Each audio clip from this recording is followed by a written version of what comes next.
या PRVC-SIMV, ये सबसे सीरियस मोड में यहाँ पे चला गया, और उसी को जब ठीक करने लगे तो यहाँ पे ले आए।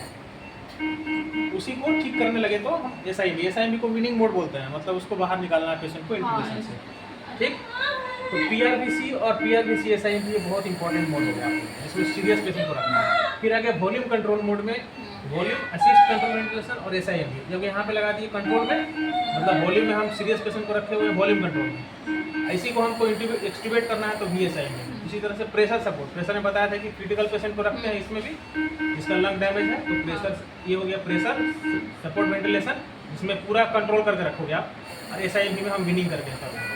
अब कुछ नहीं समझ में आ रहा तो ऑटो मतलब आपने पेशेंट को कनेक्ट कर दिया, आपको नहीं आता है कितना टाइटल कॉलम रखना है, क्या रखना है, तो ऑटो मोड चला दो, ऑटोमेटिकली वो एडजस्ट कर लेगा कितना सेटिंग रखना है, क्या रखना है, वेंटिलेटर खुद से मैनेज करेगा। नहीं समझ में आ रहा है तो क्या करेंगे ऑटो। अगर समझ में आ रहा है तो हमने बताया शुरू में PRVC में सीरियस पेशेंट जिसका बहुत क्रिटिकल है